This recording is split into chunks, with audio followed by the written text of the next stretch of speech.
Saturday night in San Antonio, Texas, WBC interim super lightweight title bout. Lamont Roach, Cruz, the Gervonta Davis bracket facing off right now. Two former Davis foes who gave him his two toughest fights of his career. Roach with the draw, Pitbull as a late replacement with a close loss back in LA, back in Staples Center. I will actually be there, which is a nice change of pace because I feel like every week we go on here and it's a fight overseas. And Raheem, you were there while I was here in this basement. Now I will be there. I will be in Texas covering this fight. I'm Bill Haney said on our podcast, I'm feeling a little Radio Raheemish right now. Well, so am I. I don't have a pick right out the gate. I will have a pick. I will.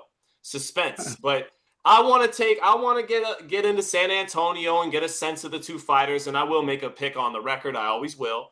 But this is a tough one to pick for me, Raheem, because Roach is the one I'm tempted to pick because skills pay the bills and all that, and he's a wonderful counterpuncher in the pocket. But Roach, to borrow a term from the great Jim Lampley, is more of a worker bee than he is a pure thoroughbred.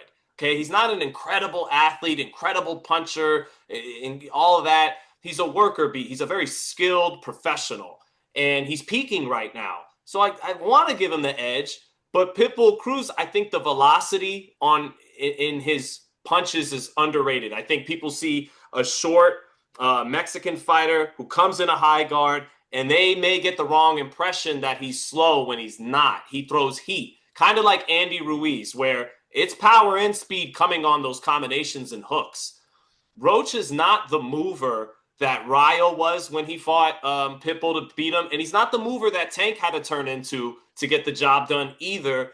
He moves, he has efficient, smart feet, but ultimately he gets his best work done mid-range and in the pocket.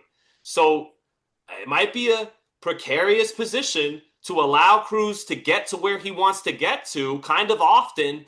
Roach told me in an interview, Raheem, I could absolutely sharpshoot him in the pocket, and he thinks he can stop him, despite only 10 KOs and 25 wins. But he is punching better than he ever has. He hurt Tank. He got a knockout in his title defense before that, so he's peaking.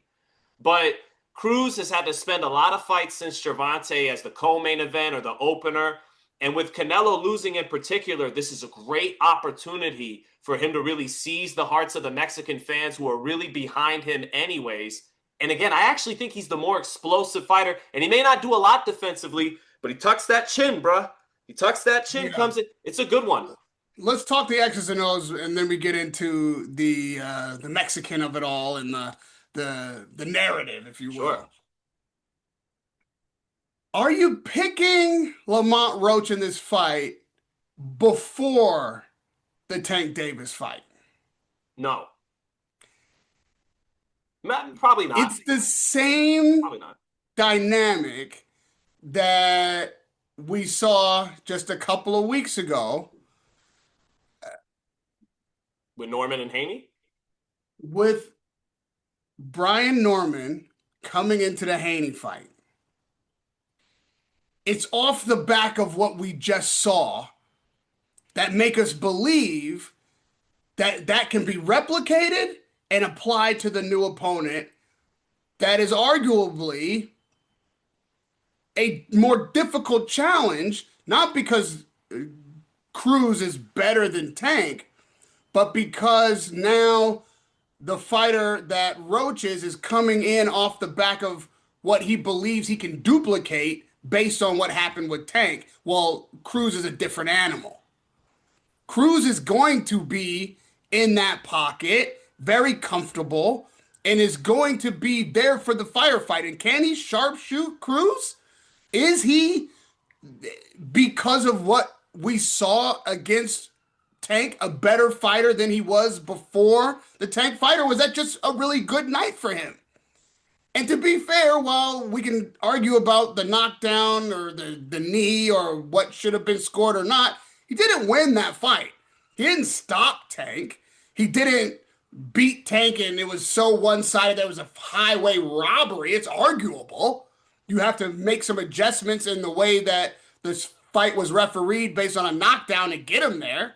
So this wasn't some dominating performance over Tank. And Cruz, I believe, presents a great challenge and is a different animal.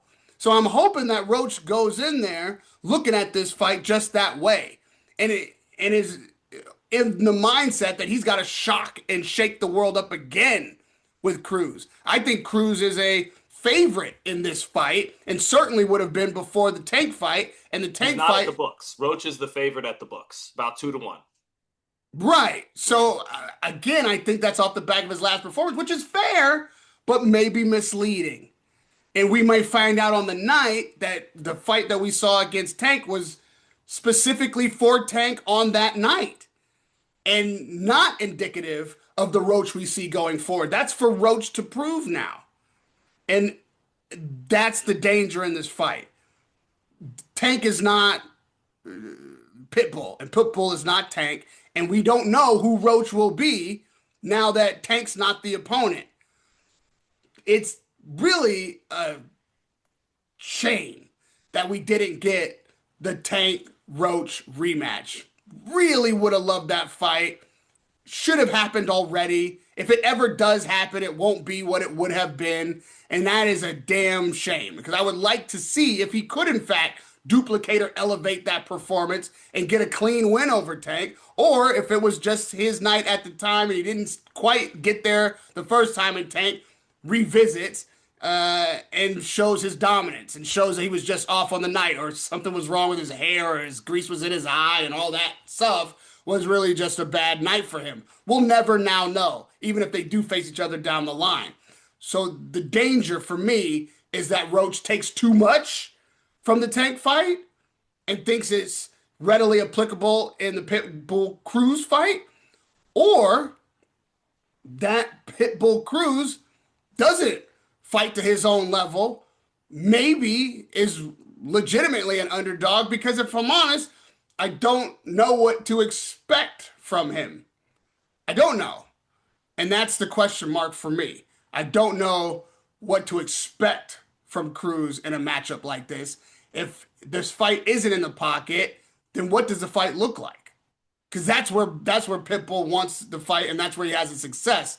So if Roach doesn't cooperate, then what are we going to see from Cruz?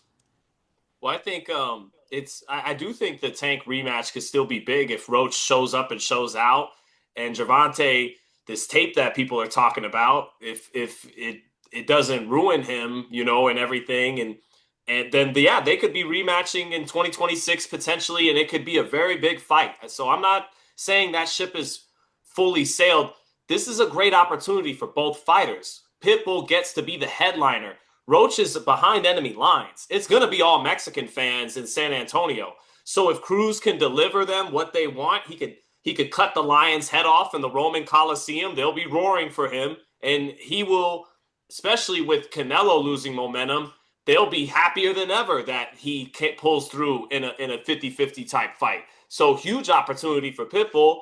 And then for Roach, if he dials up the game plan he's talking about and he sharpshoots a Mexican warrior behind enemy lines and beats his ass in exciting fashion, Roach is now out of the shadows of Gervonta Davis. But the volume is a big question for me, because Roach fights at he likes to really fight at a slow pace. Gervonta Davis fights at a very slow pace. The guy he won the title off of, Hector Garcia, doesn't push the pace. Fiorgo McCrory, his title defense, he looked exquisite in that title defense, but against an overmatched opponent at the championship level. So that's what makes me say I need until Friday to make a pick. But what I am convinced of is styles make fights. This is going to be a good one. I am convinced that this will not be a boring fight at all. And Pitbull Cruz pushes the pace. Yep. So the answer to my question is, what do we do if Roach doesn't cooperate and just be willing to sharpshoot in the pocket, which I believe is also Cruz's fight? Then Cruz has to push the pace, and we'll see where the footwork is from Roach. We'll see where the boxing acumen is. We'll see if he's able to just pick Cruz apart and without really staying in the pocket any longer than he wants to or needs to.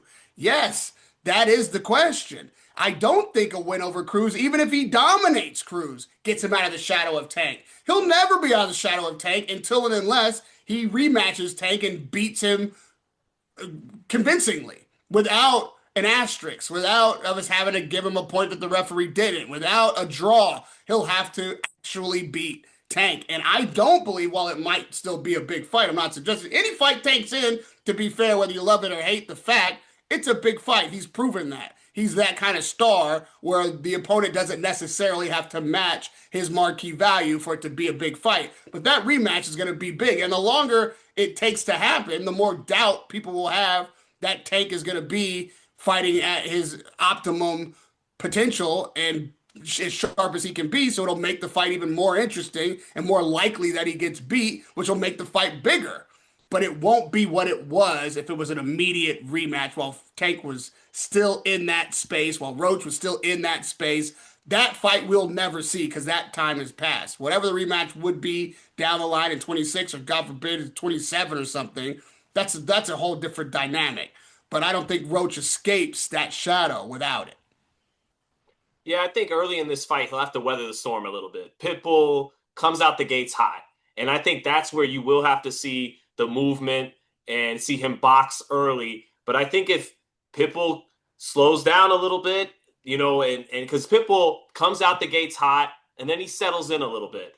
And if Roach can get comfortable wearing the shots on the gloves and everything, then he's in business and he might do some beautiful sharpshooting in this fight. But the problem is that guy comes out the gate hot and he hits you with something early. That could throw your whole shit off the rest of the night. It could affect you the rest of the fight. So yeah, I'm interested. And again, I think that the rematch could be even hotter in a potential. There's a lot of controversy surrounding Gervonta Davis. People like Lamont Roach. They think he's a cool dude. He is a cool dude. And if Roach, you're right. Even if he sharpshoots Pitbull and it's exciting, he's still the guy. His biggest moment is still what happened with Tank. But I think between the controversy with Tank and if Roach, who's becoming a likable protagonist, and if he performs well, I still think there's a lot of juice in that rematch. But I mean, that's looking a couple steps ahead now. So do we think we see Tank back in I don't know. 26? If so, what? If that tape Is comes this out and it's really cool? ugly, he's got way bigger problems than a Lamont Roach rematch.